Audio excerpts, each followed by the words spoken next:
Good morning, everyone. My name is Mariana Soto Manning. I'm a professor here in early childhood education and the program coordinator.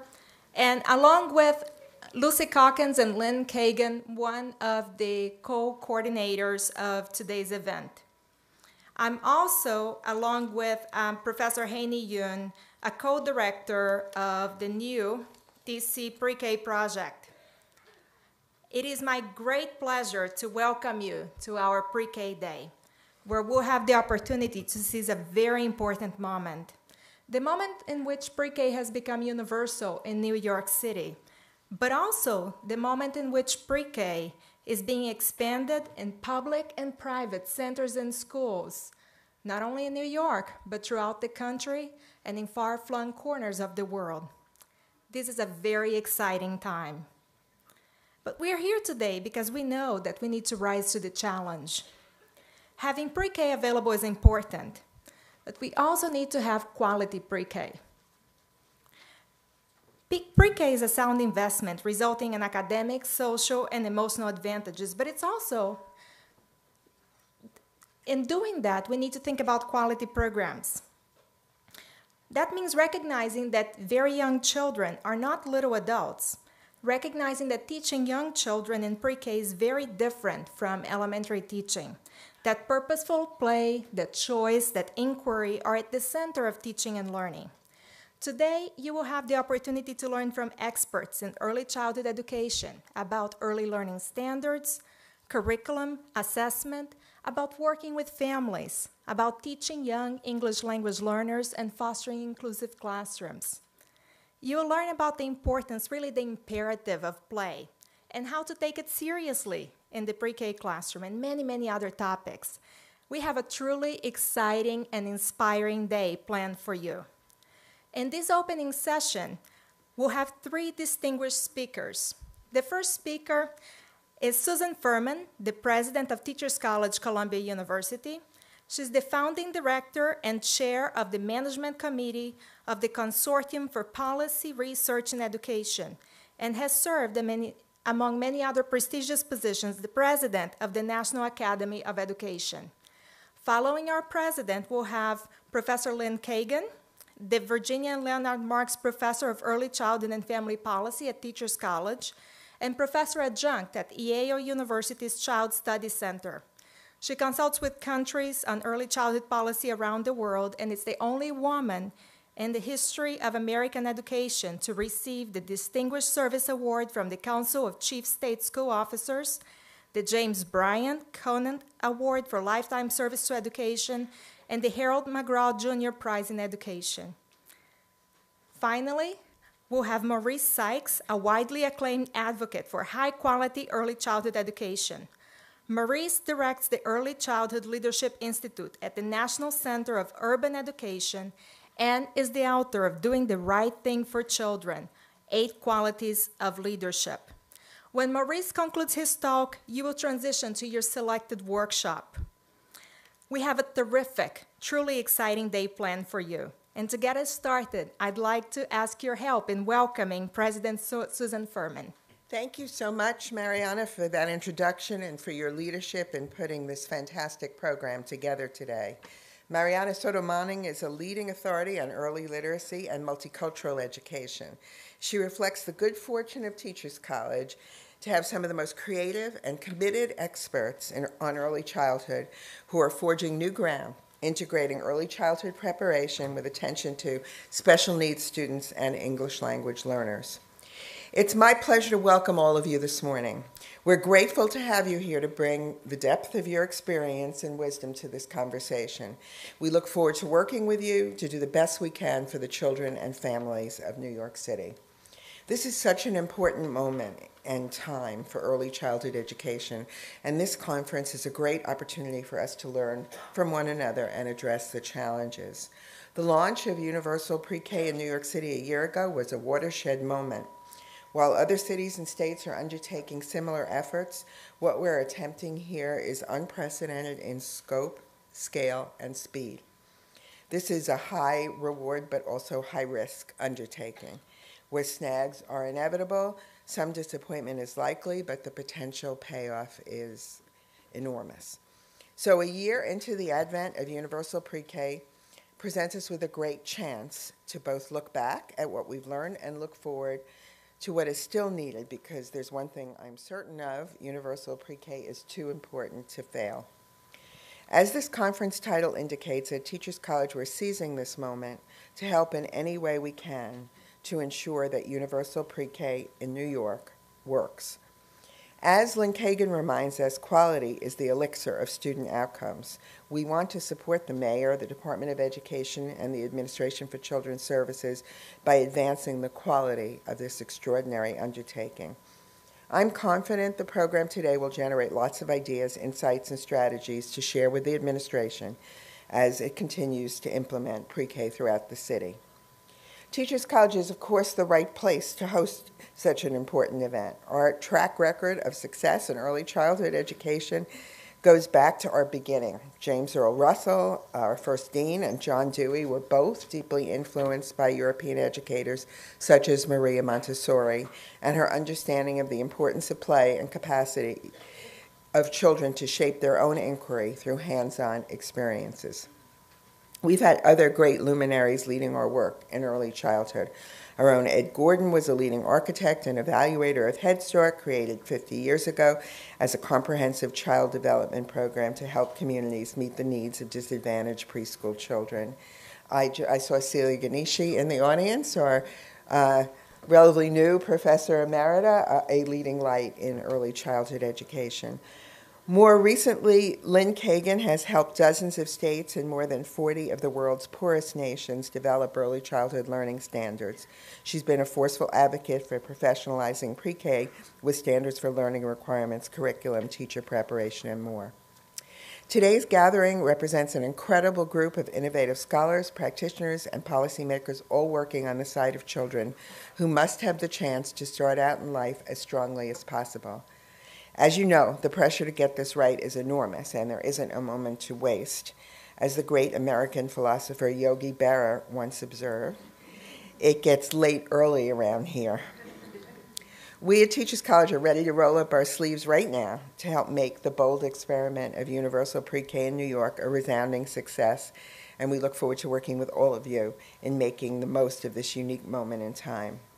I want to acknowledge Lucy Calkins, your host for the day. She's the founding director of TC's Reading and Writing Project and one of the world's foremost authorities on literacy, and as always, she's done a great job in planning this amazing program. The amazing program starts with two fantastic keynotes, and to start, it is my pleasure to introduce the first keynote, Lynn Kagan, co-director of the National Center for Children and Families and a giant in the world of early childhood education. Thank you.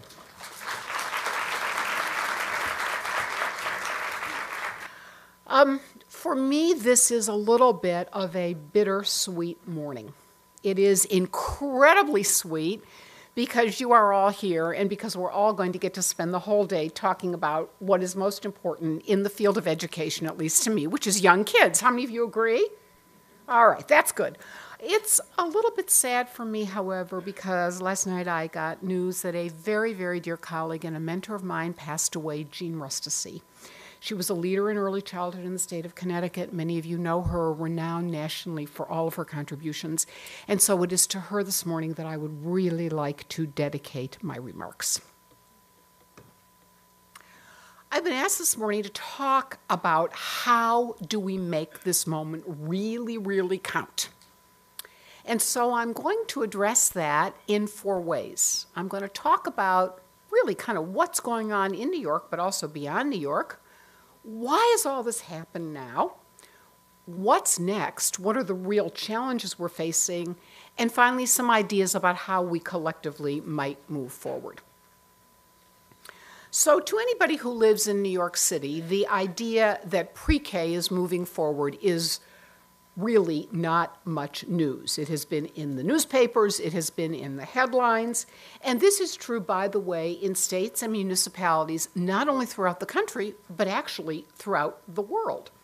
Within our own country, it's really important to know that the President and the White House really get the importance of young children. The White House, a major White House conference where the president proposed $1 billion new dollars, not all of it federal money, but a combination of public and private dollars to support young children. We have passed, one of the only pieces of legislation that passed the Congress was the reauthorization of the Child Care and Development Block Grant. We also are looking at important early childhood provisions in the authorization of the Elementary and Secondary Education Act. The point is that Washington, from the White House through the Congress, understand that young kids really matter to the future of education. States are getting it. It's really important to note that in the vast majority of states, we now have new pre-K initiatives with indeed increases in about 12% of the funding that we have had invested in this. New York City does account for a large part of that because, as you well know, the increases are tremendous in this area. But the important thing to know is that many, many states are doing a wonderful job on pre-K expansion. So we know we've got increased media attention, we've got increased policies and laws, we've got increased investments from the public and the private sector, and indeed, we should be very, very happy. Early childhood today is at a place where it has never been in its entire history in the public eyes. It's always been important to us, but we now are gaining important public recognition. So the question is, why? Why now? How did this all come about? You're in one of America's finest academic institutions, and I'm not going to bore you, but I do have to say that a lot of this has to do with the generation and the publication of very important new research. And indeed, I want to talk for just a minute, and if I'm boring you, raise your hand.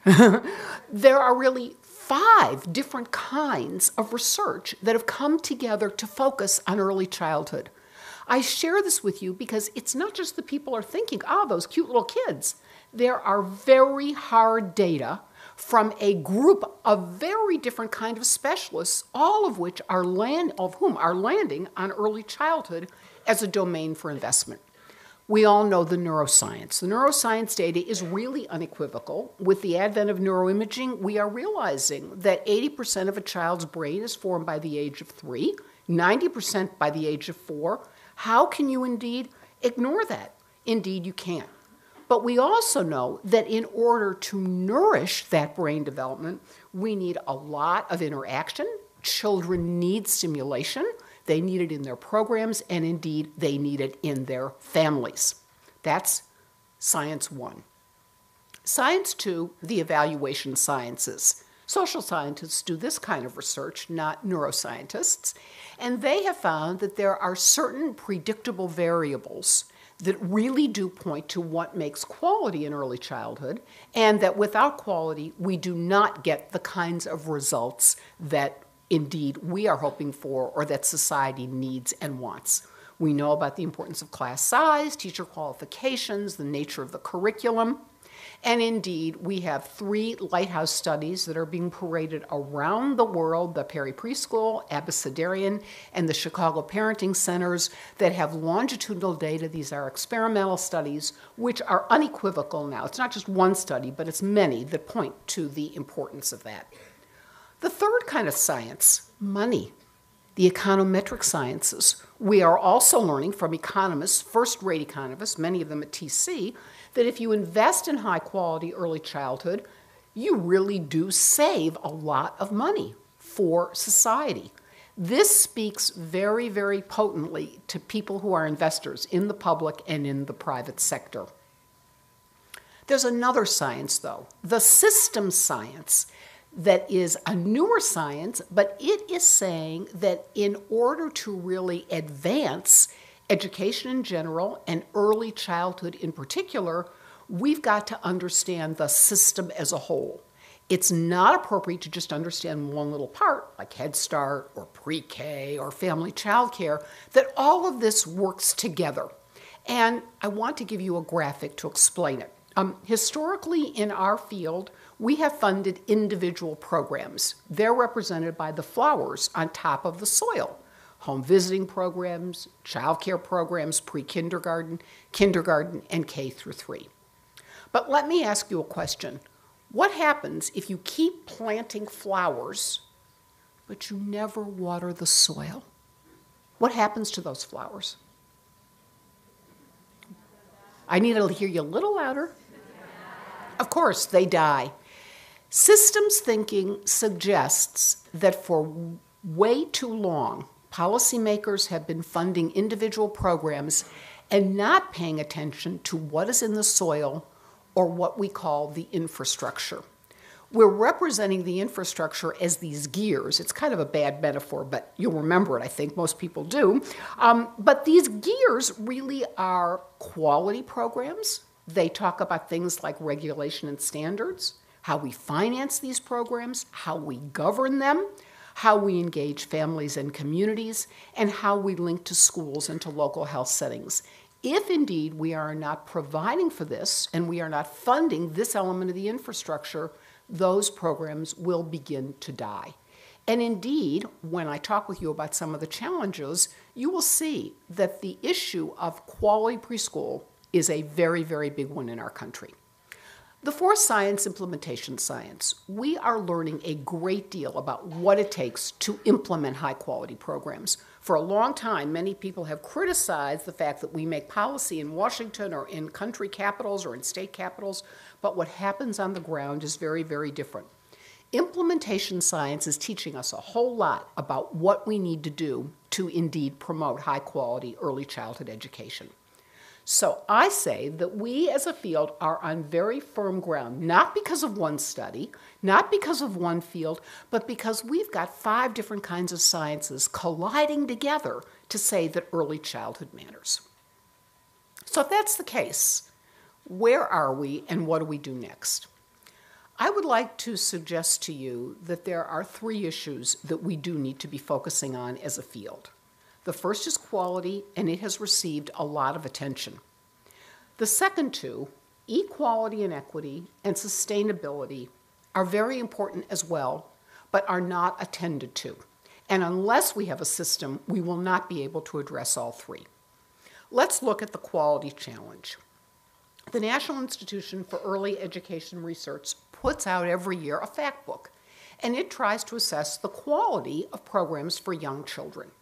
And indeed, there are 10 benchmarks that speak to quality. It is very interesting. Only 4 states in our entire country address all 10 of the benchmarks. New York does fairly well. We in the state have addressed 7. Nonetheless, it remains the very sad reality that 41% of children nationwide, actually over 500,000 children, are served in programs that meet fewer of these quality benchmarks. America has a quality problem. I'm not saying your classrooms do, you probably wouldn't be here, but overall, we've got a very big quality problem. We all know that the most important thing that influences quality is the training and the experience of the teacher. Take a look at these facts, if you will. The blue, or the purple, it came out kind of purple. The purple represents the percentage of teachers who actually have BAs. And indeed, if you take a look across the board at center programs, you will see that we do a better job, but it's still not parallel to K-12 education, where 100% of the teachers must have BAs. We live, and many of us work in New York City. New York City has a requirement that all teachers will have BAs, but this is not the case in the rest of the field. Certainly not in community-based programs, not in New York City, and not in family child care. We've got a workforce problem. Equally important, we've got an issue regarding equality and equity. Not all children have access to preschool programs. You know that well. But indeed, the figures are pretty startling. 61% of 4-year-olds have access to programs, 35%. These are very low figures. Now, you might counter-argue and say, well, many parents don't want to enroll their children in these programs, and there is some truth in that.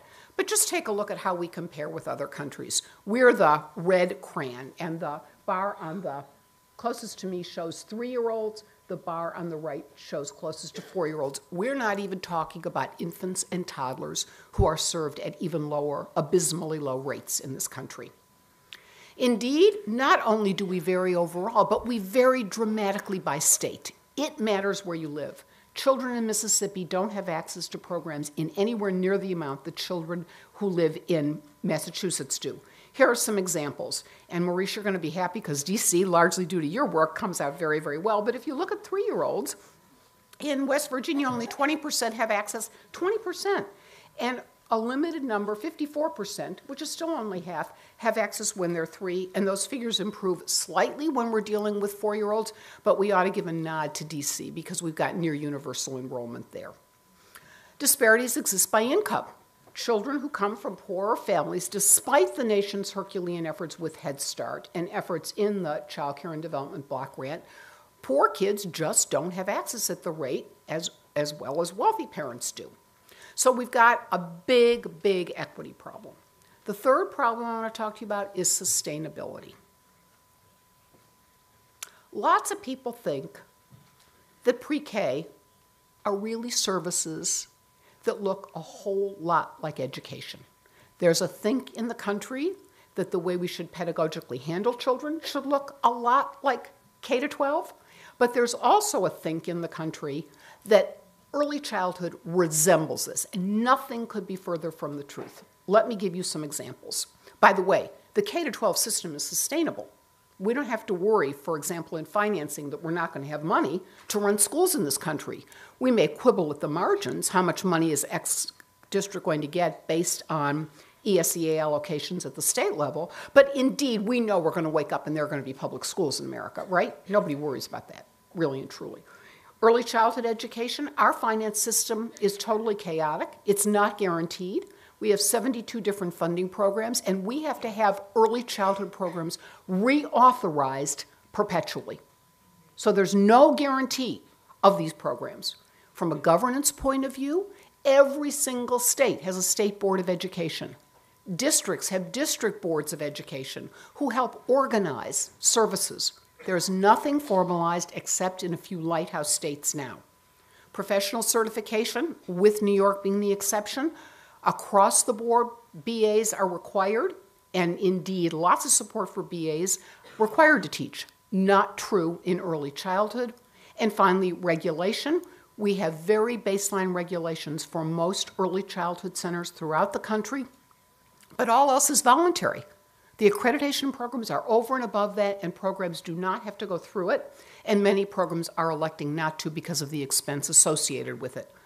K-12 education, accreditation is required. My point is that there are these systems, these gears that are in place routinely in K-12 that we take for granted. They're like air, they're there. They do not exist in early childhood, and as a result, this field can be very, very vulnerable. In Massachusetts, the governor just yesterday rescinded a great deal of money that had been put into early childhood in that state. So we have to not make any mistake. Our job is to think systemically and long-term. How do we move forward? I have got a few recommendations that I'd like to share with you. And the first one is we've got to think big and think broad. Sorry, we're in an academic institution, but I want to say to you that, when you're a doctor and you go to school for medical training, you learn about the whole body as a system, right? And then you specialize. In our field, we've specialized first, and we don't have a vision of what the whole body looks like. So here is a take on it. Cell F, the one farthest to the right, says that our collective goal, all of us who are working on young children, is for children and families to be better off. The columns D and E say that there are two things that have to happen. In column D, the system has to be in place, and it has to be characterized by quality, by equity, and by sustainability. And parents need to be supported because without it's not a public responsibility. We are partners with parents, and if we're going to get child and family outcomes, indeed, we need to move that agenda.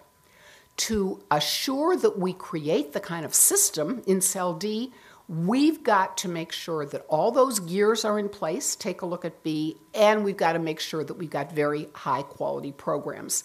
I hope this gives you a picture of one conception of how this all fits together and to say to us all that we're doing our part, but it's a big, big picture out there. The second issue is I am terribly concerned that we are thinking and passing policy based on quantity. Get more programs up. There's far too little concern about quality. Manifestations of quality are to focus on some of those gears, to make sure that we've got high-quality people working with young children, to make sure, indeed, that we've got enough money to do our jobs well. So the moving or tilting the agenda from a focus on quality alone, on quantity alone to quality and quantity is a message to policymakers. The third is that early childhood embraces a lot of ages of children.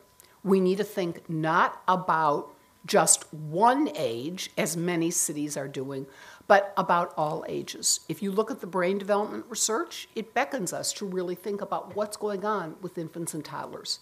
Much research is saying that 4 years old is too late. The pervasive inequities are already inhibiting accomplishments. Fourth, we need to move strategically. Our field has been quite reactive. Leadership at the top, and Maurice, I hope, is going to talk a little bit about this, really has not been focused on what we want to do to move the agenda. From my perspective, I think we do need standards, and I'll have an opportunity to talk about that later. I think we need to focus on governance and on finance so we get this thing sustained over time and we're not constantly fighting for the right to breathe.